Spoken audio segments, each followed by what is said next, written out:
Everything is going wrong for Lewis Hamilton. What was supposed to be a triumphant final chapter in his legendary Formula One career has turned into a horror show.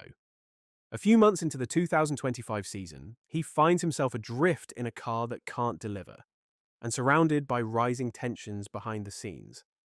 As the disappointments pile up, even seasoned F1 insiders are beginning to question whether Hamilton made the biggest mistake of his racing life. Let's hear what they have to say. Nico Rosberg, the only driver to snatch a world title from Lewis Hamilton while sharing the same garage, recently shared his thoughts on the seven-time champion's rocky start with Ferrari this month. Hamilton, who is undeniably one of the greatest talents the sport has ever seen, has dazzled since his karting days. But lately, he has found himself slipping down the order. After the Barcelona race, the 40-year-old sounded noticeably subdued during his post-race interview. Watching closely, Rosberg weighed in on his former teammate's struggles, telling Sky Sports F1, "It's hard to watch because today was a horrible day for him, because he was just slow out there." Which is very unusual because, yes, sometimes he's been a little bit off in qualifying, but in racing, usually he's still really, really awesome. And today, the race was just shockingly bad. He doesn't have answers either. So was there damage in the floor? As these floors are so sensitive, and there can always be a little bit there, and then you lose a lot of time or what was going on, and when you don't have any answers, it's really tough as a driver. Then you see your teammate racing up all the way to third place, being on the podium. In light of the whole season that he's had so far, it's a very dark situation. Though Hamilton flashed his old brilliance at last month's Imola GP, climbing from 11th on the grid to finish 4th, that remains his best main race result since donning the iconic Ferrari red. As the Spanish Grand Prix barreled toward a thrilling 6-lap restart with a potential podium within reach, Ferrari's Lewis Hamilton ultimately crossed the finish line in a disappointing 6th. According to former F1 driver and Aston Martin ambassador Pedro de la Rosa, the blame lies squarely with Hamilton himself. Despite trailing Charles Leclerc by over 10 seconds in the fight for 4th place, Hamilton got a late race lifeline when the safety car compressed the field. He restarted from P6 after pit stop strategy shuffled the order, losing a spot to George Russell. But a podium finish still seemed possible. While Leclerc launched a fierce attack on Max Verstappen for 3rd, and Verstappen dropped to 4th behind Russell, Hamilton just couldn't keep up. To make matters worse, Hamilton's race took a horrible turn when he was overtaken late on by Nico Hülkenberg's Sauber. Hülkenberg had fresh soft tyres for the restart, which is an undeniable advantage. But De La Rosa insists it was more Hamilton's misjudgment of Sauber's pace than the tyre difference that cost the 7-time world champion dearly. The Spaniard explained he totally trusted it. He saw it was a Sauber behind, he was looking further ahead and thought, meh, it doesn't matter.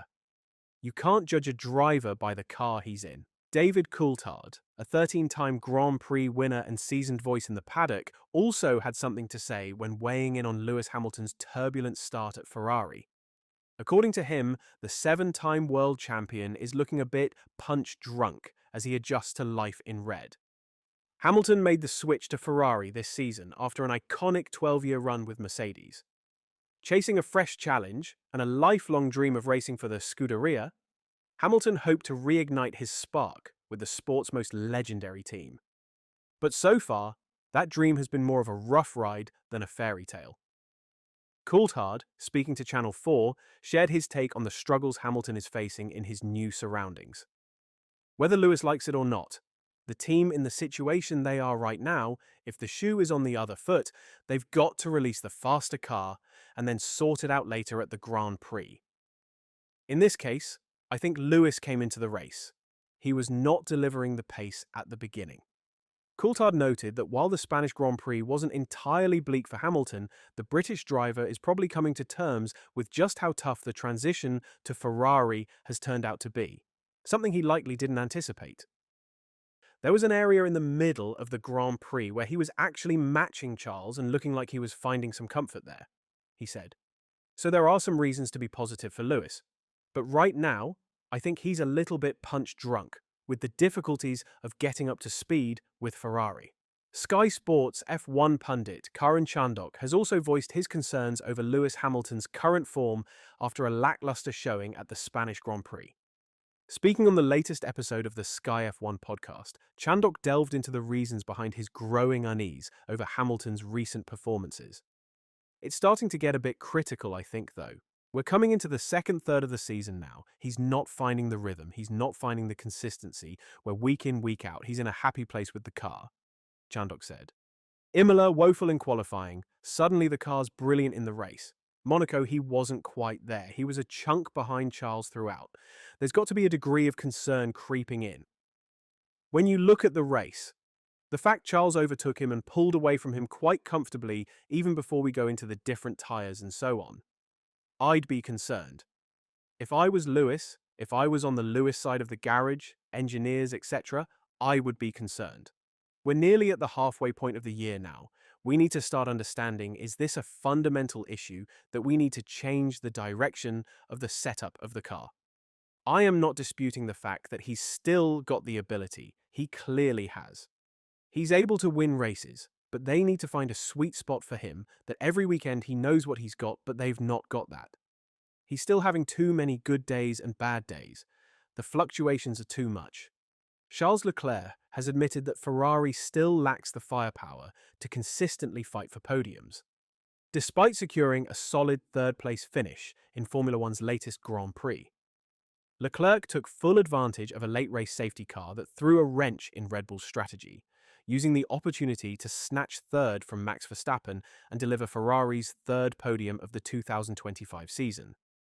In a bold, strategic move, Leclerc sacrificed his qualifying position to prioritize race day performance, and it paid off early as he surged past both Mercedes drivers on the opening lap.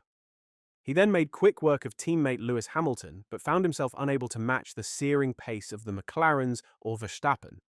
His fortunes shifted, however, when Andrea Kimi Antonelli's off-track excursion triggered a safety car. With the pack bunched up, Leclerc capitalized on a rare Verstappen misstep at the restart to claim third place. Still, the Monegasque was quick to temper expectations. He made it clear that Ferrari's continued presence at the front depends heavily on upgrades to their unpredictable SF25. Speaking to the media, Leclerc stressed the importance of development if the team hopes to earn podiums on pure pace. Today we finished on the podium because we were lucky with the safety car. Otherwise, I think fourth was our position. So, I don't think I have much more confidence in order to finish on the podium consistently. But, yeah, we are getting there. I guess we start to understand the car, how we can set it up in order to extract the maximum out of it. But still, we need to go in quite extreme directions, which is not so nice to drive. Before you go, let me ask you, is this just a rough transition for Lewis Hamilton, or the beginning of a painful end for one of the sport's greatest icons? Tell me what you think in the comments below. And as always, don't forget to like and subscribe for the latest in the world of Formula One. Thanks for watching.